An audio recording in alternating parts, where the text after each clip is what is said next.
Très bien. Alors, le texte dit les acides carboxyliques et leurs dérivés sont des composés carbonylés. Donc, on en a déjà parlé. Donc, il faut retenir ça. Donc, les acides carboxyliques et leurs dérivés sont des composés carbonylés. Question d'examen dans lesquels le groupe acyle, donc, je rappelle, laissez-moi vous rappeler la formule ou bien la structure du groupe acyle. Donc, quand on parle du groupe acyle, donc c'est R, liaison, C, double liaison, O, et puis liaison. Voilà, donc ça, c'est le groupe acyle. Et vous connaissez bien le groupe alkyle. Donc, alkyle, c'est R, liaison. Par exemple, si on a CH3 liaison, ça, c'est quel groupe? CH3 liaison, c'est acyle ou bien alkyle? Alkyl. Il. C'est alkyle. Donc, le nom, c'est quoi? Méthyl. Il. Méthyle. Très bien. Maintenant, si on remplace R dans le groupe acyle par CH3, ça n'a bien comme nom.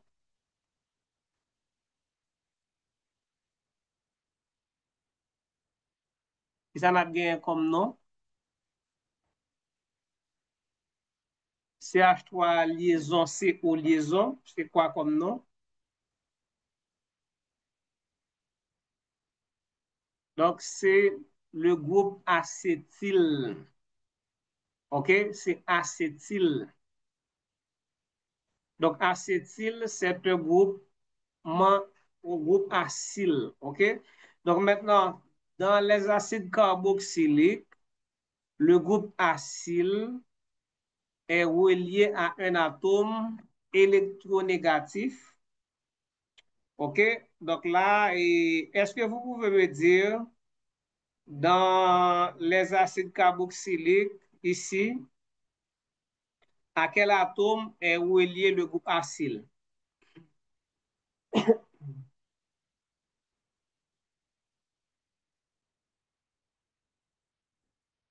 Hydroxyle. Hydroxyle n'est pas un atome.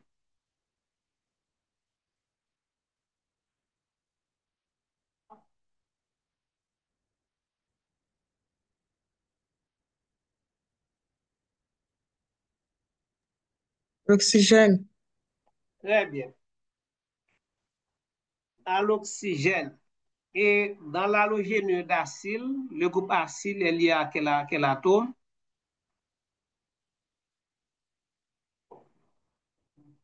AX qui peut être fluor, chlore, brom, iode. Très bien. Et maintenant, dans les amides. Dans les amides, le groupe acyle est lié à quel atome?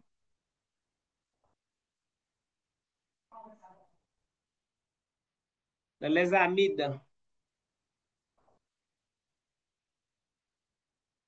Azote. Très bien. Azote. Dans les aldéhydes.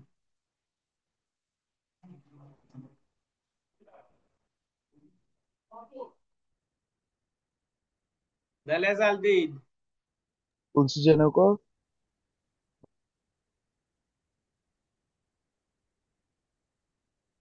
Non, c'est pas l'oxygène.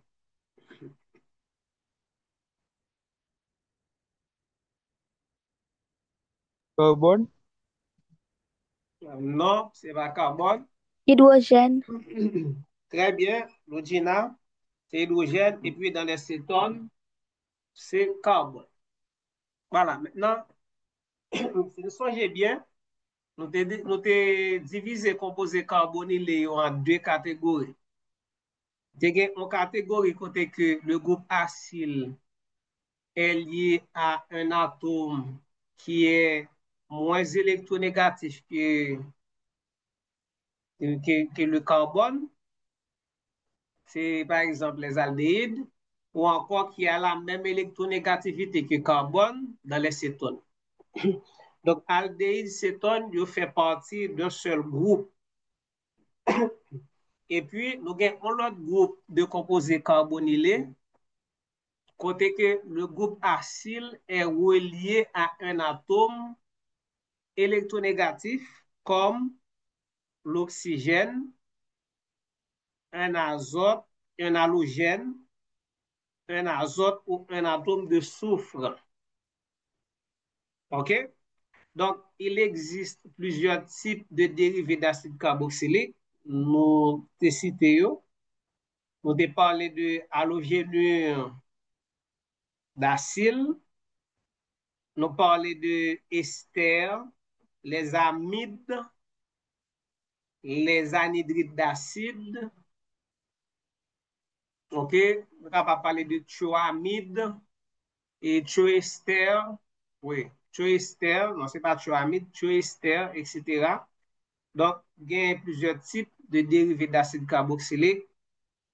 Mais dans le cadre de ce cours, comme il est dit ici, donc le focus va être mis sur les halogénures d'acyle, les anhydrides d'acide, les esters et les amides. Donc maintenant, songez ça.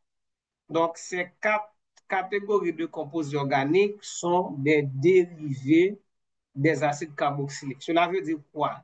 Ce sont des composés qui peuvent être préparés, qui peuvent être obtenus à partir des acides carboxyliques. Donc, les dérivés des acides carboxyliques, ce sont des composés organiques qui peuvent être obtenus à partir des acides carboxyliques. Donc, on est capable de dire que les acides carboxyliques sont des précurseurs. Ok, les acides carboxyliques sont des précurseurs des halogénures d'acyle, des anhydrides d'acide, des esters et des amides. OK? Maintenant, mais ça me dit tout à l'heure, contrairement aux aldéhydes et aux cétones, songez que nous avons divisé composés carbonylés en deux catégories. Dans une catégorie, nous avons les aldéhydes et les cétones qui donnent essentiellement des réactions d'addition nucléophile. OK? Les aldéhydes et les cétones donnent essentiellement des additions, des réactions d'addition nucléophile. OK? Tout simplement parce que l'atome qui est lié au radical acyle ne peut pas jouer le rôle de groupement partant. Maintenant, dans les acides carboxyliques, attendez bien, oui, dans les acides carboxyliques et leurs dérivés, le groupement qui est lié, le groupe d'atomes qui est lié, ou encore l'atome qui est lié au radical acyle, dans le cas des acides carboxyliques, c'est OH. Dans le cas des halogénures d'acyle, c'est X. Dans le cas des amides, c'est NH2. Dans le cas des esters, c'est RO. OK? Dans le cas des RO, ça peut être carboxylate et alcoolate. Et dans le cas des anhydrides d'acide, donc c'est RCOO, ou si vous voulez, et carboxylate. Donc, tous ces groupements, ils sont capables de jouer le rôle de groupement partant. Dans les aldéhydes, l'hydrogène, c'est important pour nous reprendre ça pour nous, parce que c'est très important pour nous comprendre ça.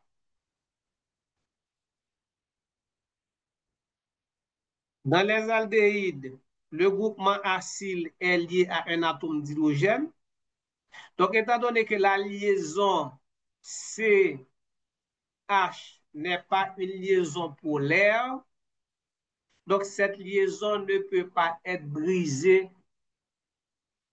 Donc maintenant, si vous gagnez un nucléophile, regardez bien, oui, si vous avez un nucléophile qui vient lié avec carbone, non. Pour que ça nucléophile là, c'est carbone nan li pral attaquer, carbone ça, le carbone fonctionnel, mais c'est parce que il y a un caractère positif. La liaison C double liaison O est une liaison polaire. Donc, l'oxygène a une charge partielle négative. Le carbone a une charge partielle positive. Donc, nucléophile, là, étant donné qu'il est chargé négativement, l'a attaqué carbone là. Donc, l'attaque nucléophile indique la formation d'une liaison. Donc, une liaison pour le former entre le carbone fonctionnel et nucléophile là. Et si nous regardons bien là, nous voyons que le carbone a 5 liaisons. OK? Donc, carbone a 5 liaisons suite à l'attaque nucléophile sur le carbone fonctionnel qui a un caractère positif.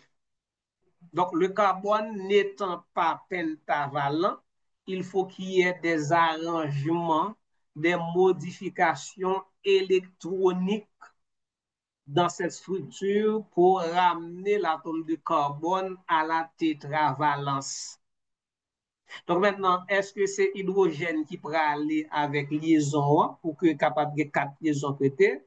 Non, hydrogène pas capable d'aller parce que la liaison carbone-hydrogène n'est pas polaire. Donc, qui ça va stabiliser, ramener le carbone à la tétravalence? C'est la délocalisation du doublet pi sur l'atome d'oxygène. Est-ce que vous voyez bien? Donc, quand le doublet est délocalisé sur oxygène, oxygène a passé de 2 doublets à 3 doublets avec une charge négative. À ce moment, on obtient un ion alcoolate. Donc, il suffit de réaliser une hydrolyse acide pour transformer l'ion alcoolate en alcool. Donc, c'est idem pour les cétones. Parce que dans les cétones, donc, le groupement carbonyle est lié à un atome de carbone. Donc, cette liaison carbone-carbone n'est pas polaire. Puisqu'il n'est pas polaire, liaison, ça ne pas brisé. OK? Donc, cela veut dire que CH3, ou bien, quel que soit le groupement qui est, donc, il n'est pas capable de jouer le rôle groupement partant. Donc, dans les aldéhydes et les cétones, l'hydrogène qui est lié au groupement acyle, le radical alkyle qui est lié au groupement acyle, pas capable de jouer le rôle de groupement partant parce que leur liaison avec le radical acyle est apolaire, donc c'est pas une liaison qui a brisé facilement.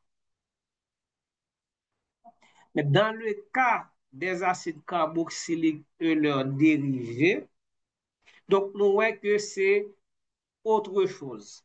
Donc, le carbone, si vous voyez, regardez bien cette molécule, cet acide carboxylique. Donc, vous voyez, il y a une liaison entre le carbone fonctionnel et l'oxygène. Cette liaison est polaire. La liaison CX est polaire. La liaison CN dans les amines est polaire. La liaison CS dans les thioesters polaires. Donc, la liaison CO dans les anhydrides, la liaison CO dans les esters. Donc, c'est des liaisons polaires. Donc, le fait que la liaison est polaire, cela veut dire que groupement liaison ça capable de briser. Et si liaison est capable de briser, donc OH capable de jouer le rôle de groupement partant. X capable de jouer le rôle de groupement partant. RCOO capable de jouer le rôle de groupement partant. Et maintenant, acide carboxylique yo et dérivé yo pas bail réaction d'addition nucléophile, mais yo bail réaction de substitution. Bien sûr, vous comprenez. Donc, voyez l'impact de l'électronégativité qui est à la base de la polarité sur les types de réactions que des composés capables en fonction de leur structure.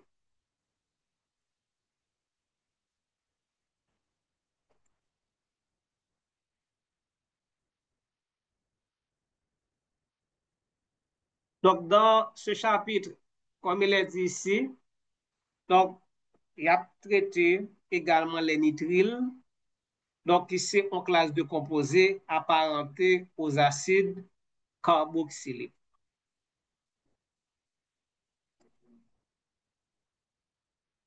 OK? Donc là, nous avons les esters. Donc, vous avez ici les formules générales des acides carboxyliques, formule générale des halogénures d'acide, formule générale des anhydrides d'acide, formule générale des esters, formule générale des amides, et on vous montre les groupements et en vert. Les groupements qui sont en vert, ce sont les groupements partants. Excusez-moi.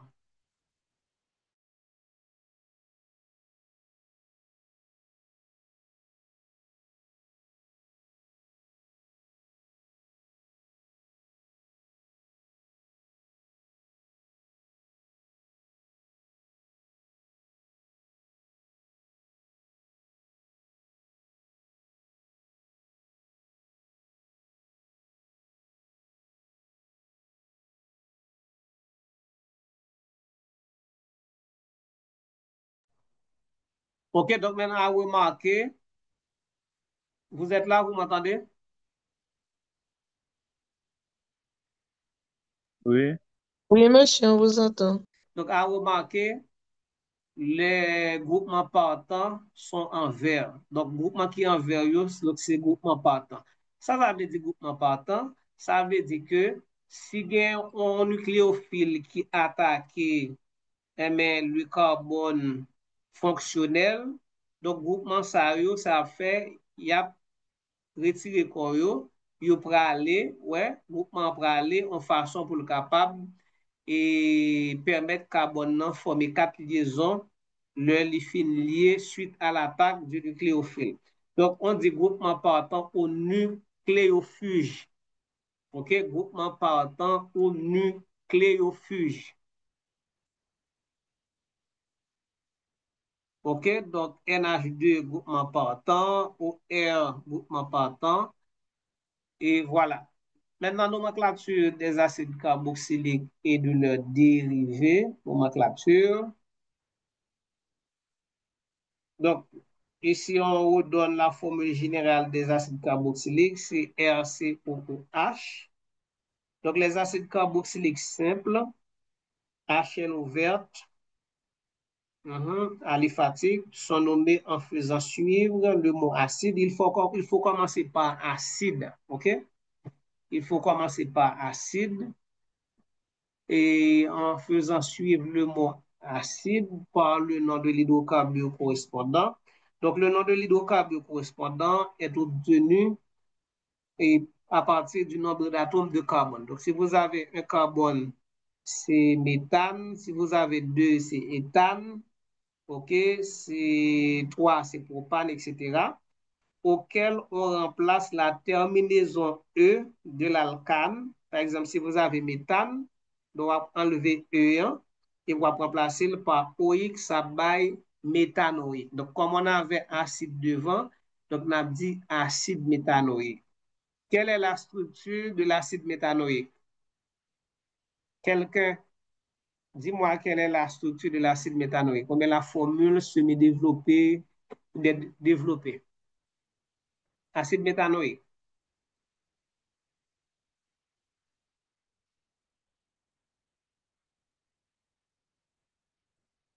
CH3COH.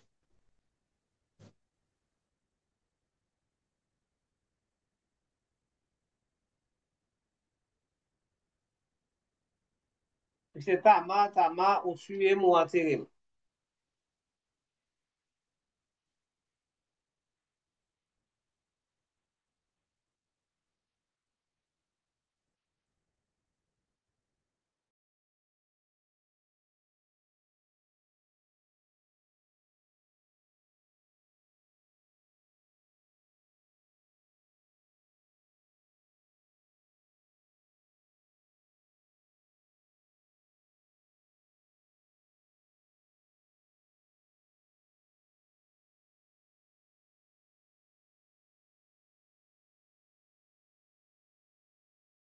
CH2O2.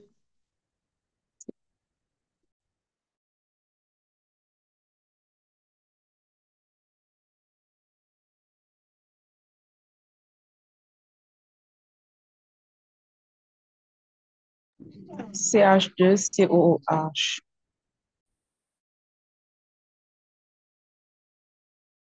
CH2O2, CH2, COH. Bon, nous allons chercher, allons chercher. Allons chercher. Au lieu nous n'a dit n'importe quoi, il vaut mieux que nous chercher.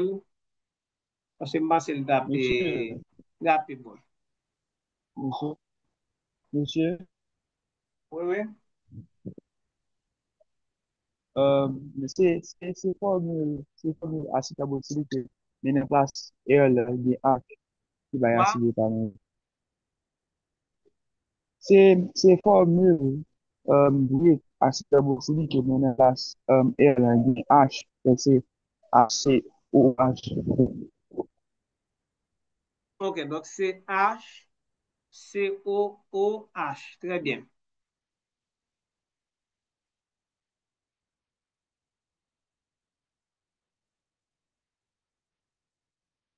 Ok, c'est HCOOH. Très bien. Donc, vous comprenez comment obtenir le nom d'un acide carboxylique en allant en font exercice. En font exercice.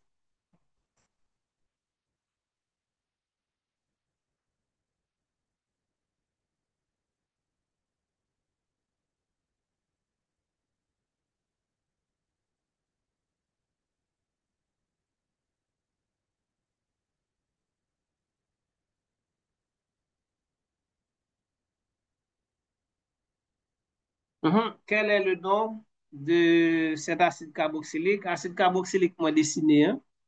Et quel est son nom?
Monsieur, acide 4-méthyl 2-pentanoïque, Vous pouvez pour moi, s'il vous plaît. Acide, 4-méthyl 2-pentanoïque, les pentanoïques, c'est ça? oui, Donc, cela veut dire qu'il y a 5 carbones, c'est ça? C'est pentanoïque, il y a 5 carbones. Un, 2, 3. Et vous avez un substituant, non, c'est pas ça. Xanthus clavens, acide 2 méthylpropanoïque. Et acide 2 méthylpropanoïque, cela veut dire que la chaîne principale gagne 3 atomes de carbone. Est-ce que c'est ça? Non, chaîne principale là, pas 3 carbone. Il va y 5, il va y 3. J'ai trouvé un acide 3-méthyl et butanoïque. Très bien, c'est ça. Acide 3-méthylbutanoïque. Donc, il y a 4 atomes de carbone, on identifie. Donc là, il y a une, et le carbone fonctionnel, ça fait 2. Le carbone en position alpha, OK? Donc, carbone 2, le carbone 2 dans les acides carboxyliques, il est en position alpha. Le carbone 3, c'est bêta. Tout le monde ça m'a dit nous là, c'est bêta. carbone 3, c'est bêta. Donc, c'est-à-dire que nous sommes capables d'utiliser une nomenclature grecque pour,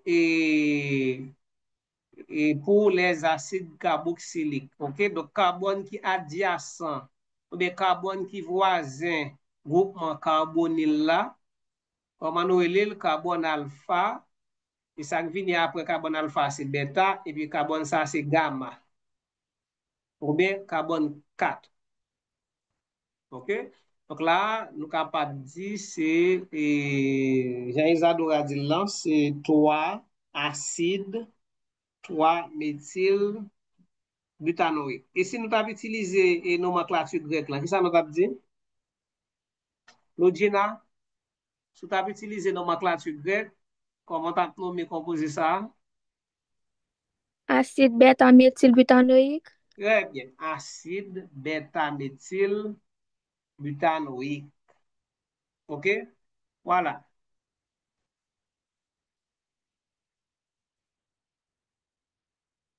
Et si nous faisons biochimie métabolique déjà, on fait biochimie métabolique?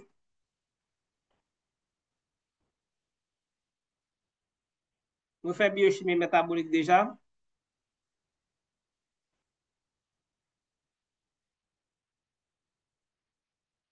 Non. OK. On a besoin de ça, m'dap dire. Oui, maintenant, et en bas, on nous propose des composés, en sachant que pour les acides carboxyliques, le carbone numéro un, donc c'est le carbone fonctionnel. Le carbone numéro un, c'est le carbone fonctionnel. Maintenant, si vous avez plusieurs carbones, si vous avez plusieurs fonctions acides carboxyliques, on va regarder les substituants et on va déterminer qui est qui numéro un par rapport à la position des substituants. Donc, si pas gagné substituant, bon, on est capable de choisir n'importe extrémité comme numéro un, mais si il y a un substituant, donc obligé de choisir et extrémité qui permet de gagner le plus petit indice pour vos substituants. On regarde et molécule ça qui est à droite là. Donc d'après nous même pour qui ça, c'est à gauche et on a démarré la numérotation. Pour ça, c'est à gauche de démarrer la numérotation. Tamar, la question est pour vous.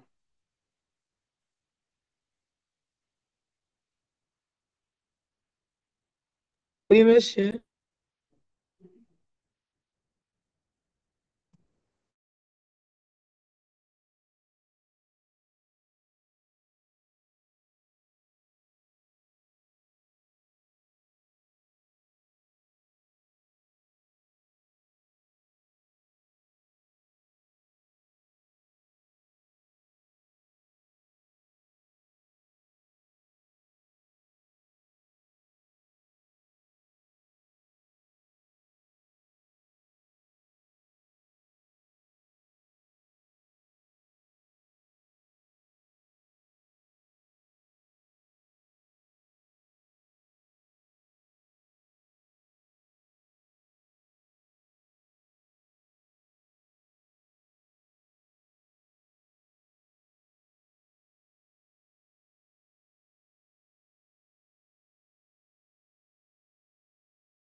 Et c'est parce que c'est à gauche que le groupement a le plus petit indice.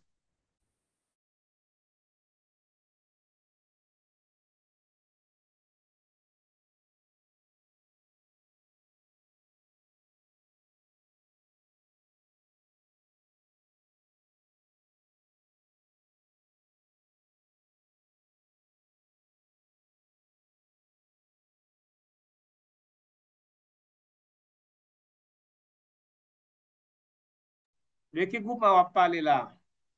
De qui groupement?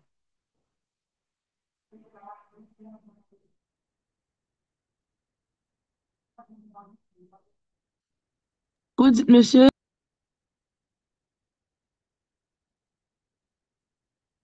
Oui, oui, on dit c'est parce que c'est à gauche groupement qui est plus petit indice. Donc, moi, de qui groupement on parle?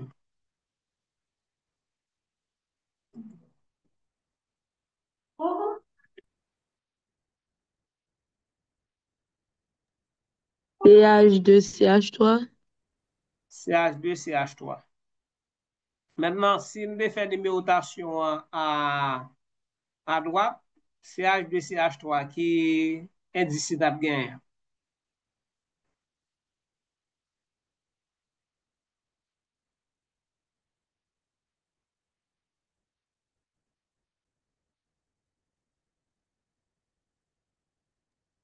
6. Donc, nous avons gagné 1, 2, 3 méthyl, 6 éthyl. C'est même distant, ouais. 3 méthyl, 6 éthyl. À droite, à gauche, c'est 3 éthyl, 6 éthyl. Donc, ouais, c'est même bagage. Sauf que le fait que vous faites la droite, eh bien, ça permet que radical qui vient avant, eh bien, lui-même, la gain plus petit indice. Donc, ça, c'est une autre technique. La voie est que qu'on fait la gauche, qu'on fait la droite, c'est même édition. À droite, 3 méthyl, 6, 3 méthyl, 6 éthyl. À gauche, 3 éthyl, 6 méthyl. Mais on priorise la numérotation à gauche parce que éthyl qui c'est radical qui a venu avant, parce que l'on a plusieurs radicaux nommés par ordre alphabétique. La lettre E vient avec M avant M. Donc, on choisit 3 éthyl parce que 3 est petit que 6 éthyl. Très bien.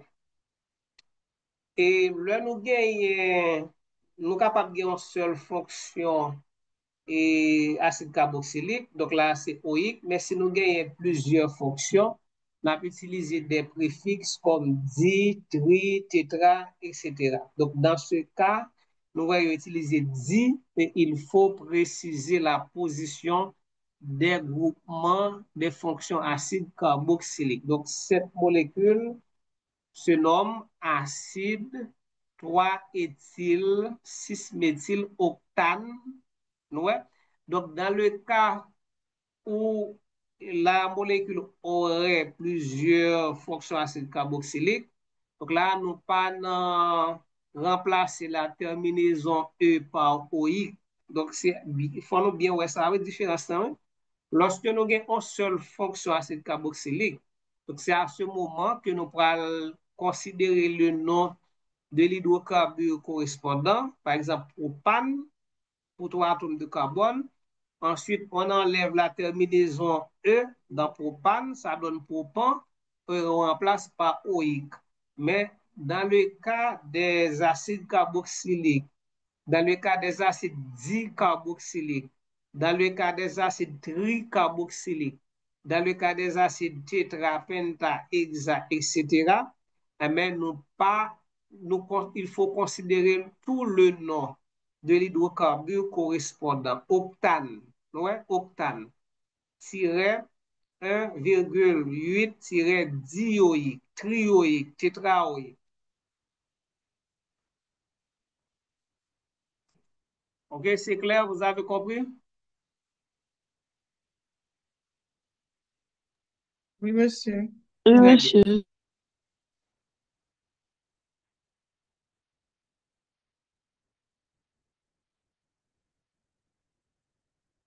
OK, maintenant, en revanche, les composés qui ont un groupement COOH relié à un cycle sont nommés en utilisant le suffixe carboxylique. OK? Là, nous avons une nomenclature qui est beaucoup plus complexe par rapport à composés que nous avons déjà eu. Donc, tout à l'heure, là, nous avons parlé de acide carboxylique et à chaîne ouverte. On a là, on a acide carboxylique et on est capable de dire qu'il y est cyclique ou encore des acides carboxyliques côté que la fonction est reliée à un cycle. Quand la fonction est reliée à un cycle, la première chose qu'il faut savoir, c'est que le carbone fonctionnel n'est pas le carbone numéro 1. Est-ce que vous avez bien entendu et compris? quand vous avez une fonction acide carboxylique qui est liée à un cycle, le carbone fonctionnel n'est pas le carbone numéro 1. Nous bien comprendre? Est-ce que nous entendez, nous comprenons? Oui, monsieur. Très bien. Donc, dans les acides carboxyliques qui devant nous là, donc le carbone fonctionnel est numéro 1. OK? Parce que nous avons affaire à des acides carboxyliques aliphatiques. Est-ce que nous avons? Numéro 1. Numéro 1. Donc, le carbone fonctionnel ici, c'est numéro 1. OK? Mais là, nous gagnons acide carboxylique là. Fonction acide carboxylique là, qui est liée à un cycle, tel que ici, nous mais carbone ça n'est pas numéro 1. Il n'y a pas de numéro. Nous carbone ça n'a pas de numéro. Numéro 1, c'est le carbone adjacent ou encore le carbone alpha. Est-ce que nous voyez bien? Donc, c'est le carbone du cycle qui est lié au carbone fonctionnel. C'est carbone ça qui est numéro 1. Donc, c'est extrêmement important pour nous songer l'on a fait et nomenclature. Extrêmement important. Deuxième élément à retenir, dans le cas de ces composés, c'est-à-dire des composés dans lesquels un groupement COOH est lié à un cycle, mais la terminaison n'est pas oïque, c'est carboxylique. Donc, on commence toujours avec acide, on ne termine pas le nom avec oïque, mais on a utilisé le suffixe carboxylique. On regarde bien, composer ça, nous avons un cycle qui a 6 atomes de carbone, donc c'est hexane, ok? C'est hexane. Nous avons un substituant qui c'est brome. Donc maintenant, si on regarde bien, qu'est-ce qu'on fait? On commence la numérotation. Donc le carbone qui est lié au carbone fonctionnel, c'est le carbone 1. On poursuit avec la numérotation à droite. Pour qui ça? Si on fait la droite, brome a gagné indice 3. Et par contre, si on fait la gauche, la gagné indice 5, je crois. 1, 2, 3, 4, 5. Voilà. Donc maintenant, entre 3 et 5, nous, c'est 3 qui est plus petit. Donc la numérotation à droite, c'est la numérotation correcte. Maintenant, pour le nom, on commence avec acide. On donne la position et le nom du substituant. C'est brome, 3 bromo, cyclohexane, ok, et puis carboxylique. Donc, voilà comment nommer ces composés.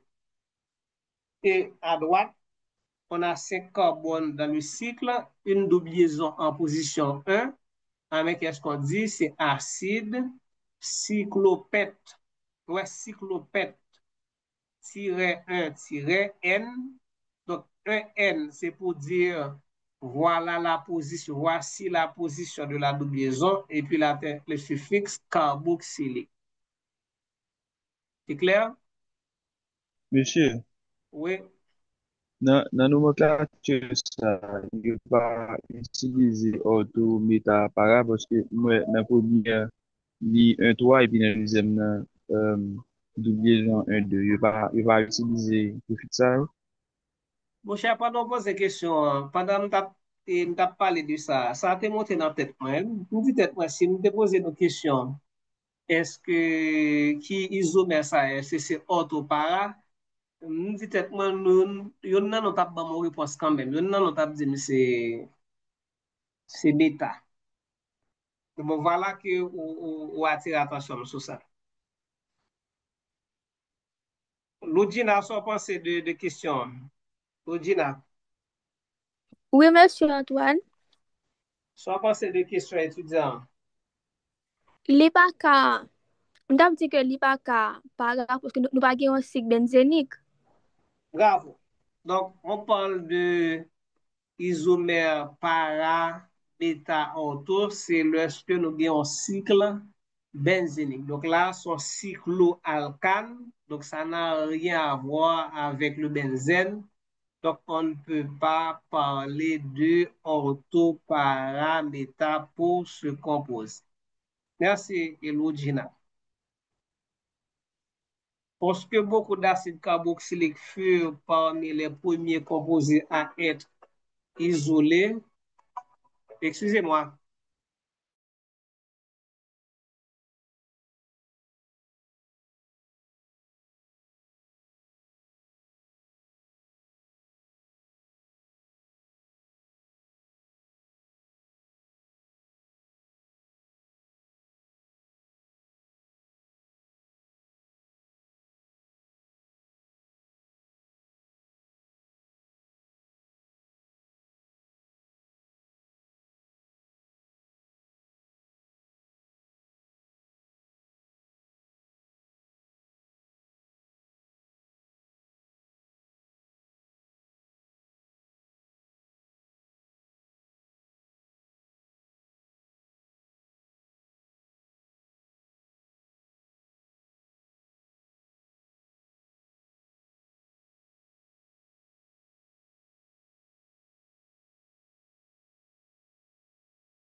oui.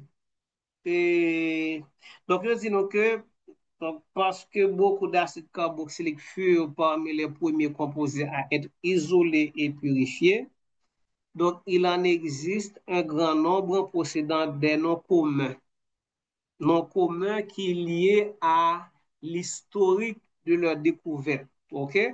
Donc, dans cet ouvrage, nous utiliserons les noms systématiques à l'exception de l'acide formique, acide méthanoïque et acide acétique, non là, dont les noms sont si bien connus qu'il est illusoire de s'y référer autrement. Ok, qu'on a là, question dans me poser nous, ma voix nous faire recherche là qu'on a, quelle est l'origine et quelle histoire pour qui ça dit acide, ça c'est acide formique. Pourquoi on l'appelle acide formique? Pour qui ça c'est CH3, COH, relié acide acétique. Donc, quelle est l'histoire derrière ces noms? Fais recherche là, moi là, nous 3 minutes pour nous donner réponse. Vous avez 3 minutes pour nous donner histoire qui derrière non ça, acide formique, acide acétique. C'est histoire qu'il y a découvert, donc cherchez information pour moi rapidement. 3 minutes.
3 minutes là écoulé, oui, qui ça nous joint?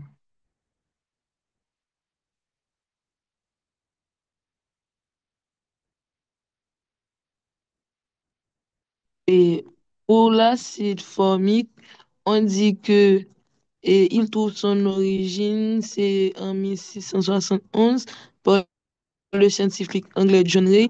C'est parce qu'il l'a trouvé en distillant des fourmis rouges. Ces insectes utilisaient cet acide comme arme chimique pour se défendre et pour s'attaquer. Il possède sa formule, c'est le HCOH, et sa forme ionisée, c'est le HCO-, appelé ion format. Très bien, merci. Et pour acide acétique, Et pour l'acide acétique, lui-même, c'est parce qu'il est le principal composant du vinaigre en dehors de l'eau. C'est ce qui lui donne son goût piquant et et son odeur caractéristique. Sa formule chimique est le CH3COH. Il est composé de deux parties, d'un groupe méthyle CH3 et d'un groupe carboxyle fonction acide COH. très bien. Donc, l'acide acétique, c'est le principe actif du vinaigre. Donc, vinaigre, c'est une solution d'acide acétique de 4 à 6%. C'est-à-dire que dans le vinaigre, il y a 4 à 6% d'acide acétique. Alors, j'en profite pour vous donner une information. Je sais que vous êtes très, très intéressé à votre ligne.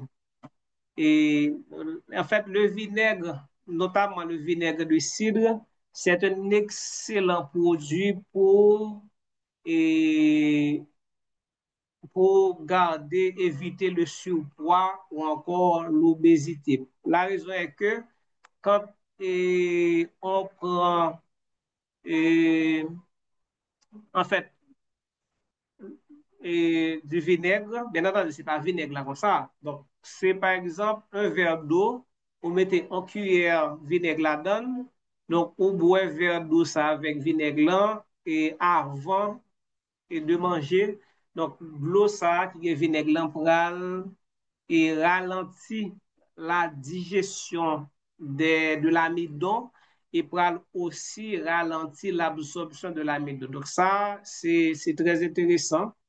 Et on connaît des gens qui font expérience et qui trouvent que leur fin de manger et avant de manger, on prend de l'eau avec vinaigre. Donc ça, effectivement, il y a un impact sur la glycémie.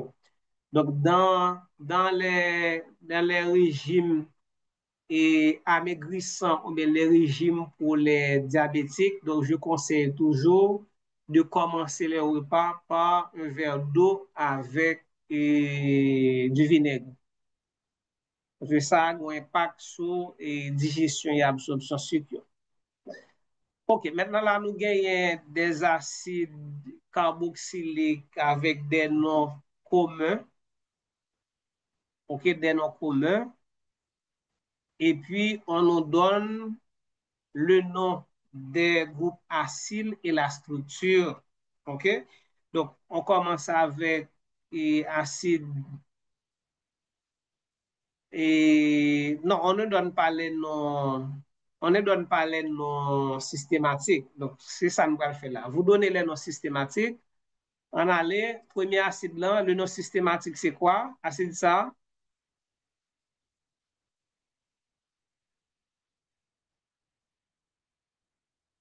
Méthanoïque, c'est acide méthanoïque, très bien. Donc, nom commun, acide formique, ok, isolé et, et acide formique. Et le radical acide, c'est formyle.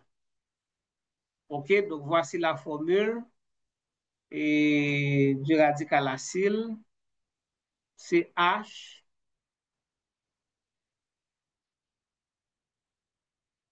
c'est double liaison, O liaison.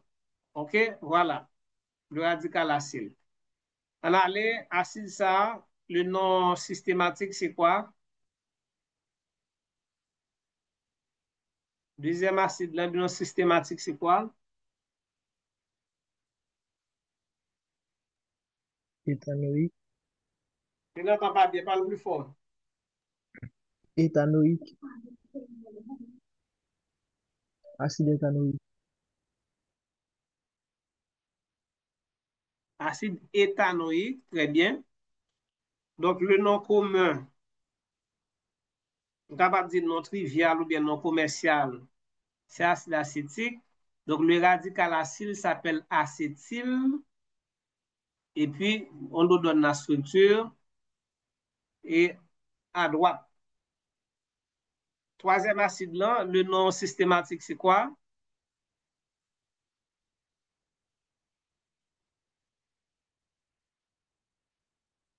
Acide propanoïque, Acide propanoïque. Le nom commun, c'est acide propionique. Le radical acide s'appelle propionyl. Et voici la formule CH3, CH2, CO liaison. Quatrième acide là, le nom c'est quoi?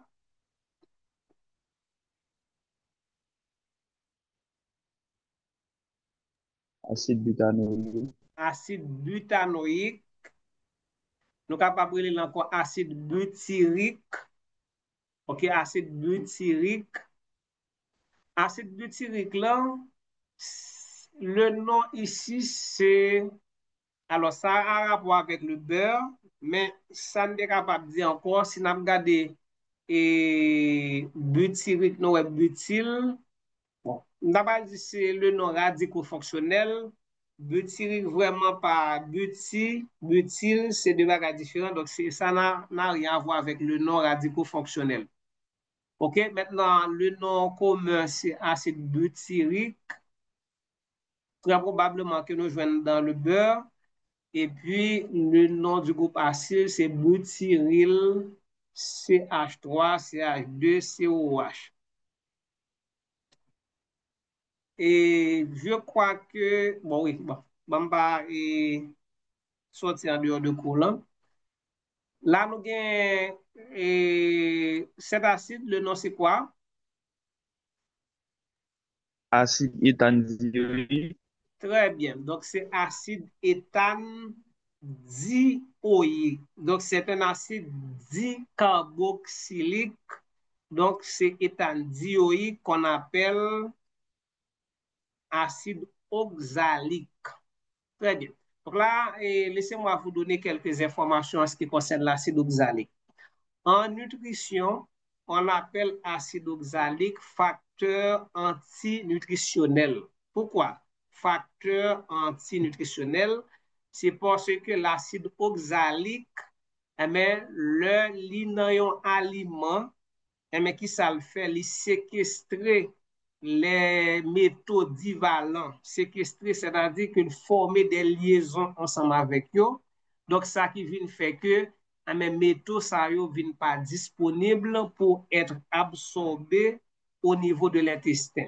Donc, vous avez une famille de plantes qui est riche en acide oxalique, c'est les crucifères, par exemple chou, brocoli, il y a le café qui est riche en acide oxalique, il y a le chocolat, tout ça est riche en acide oxalique. Et une bagage que nous aimons, c'est café avec lait, mais sur le plan nutritionnel, c'est une mauvaise association pour deux raisons.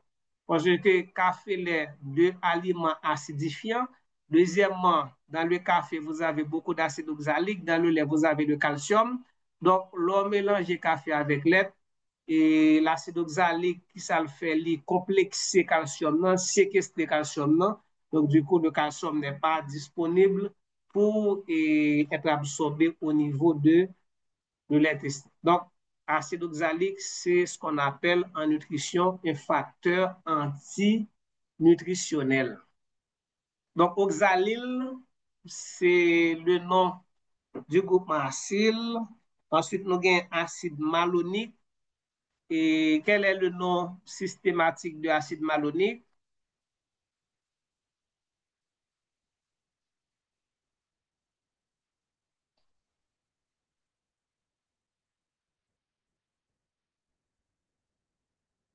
acide propanoïque, Très bien, acide propanedioïque.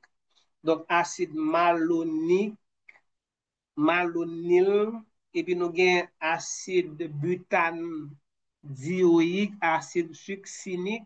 Ça nous parle dans le cycle de Krebs. Nous avons fait biochimie métabolique, nous parlons dans le cycle de Krebs. OK, succinyl, c'est le nom du radical acyle.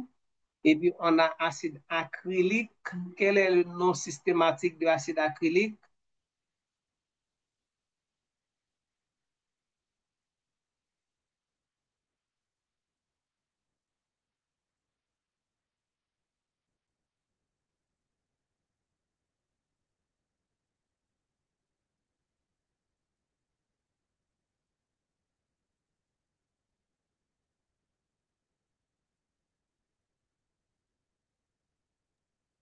Acide propénoïque.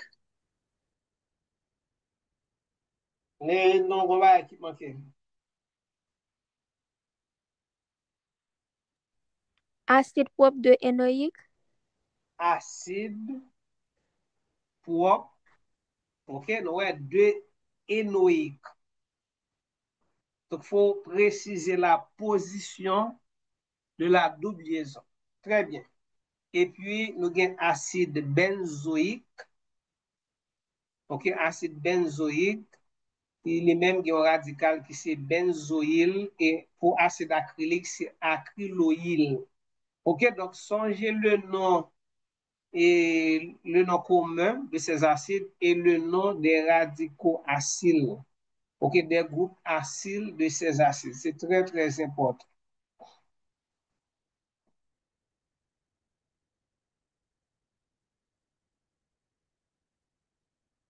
OK, là, nous avons cet exercice que nous allons faire. Donc, pour CDE, donc on vous donne les structures et on vous demande les noms. Et puis, en l'exercice 10.2, dessinez les structures correspondant au nom suivant. Donc, au travail, donc vous avez les combien? Et 4, 15. Donc, vous avez 15 minutes pour donner la structure et le nom de ces composés. Au travail.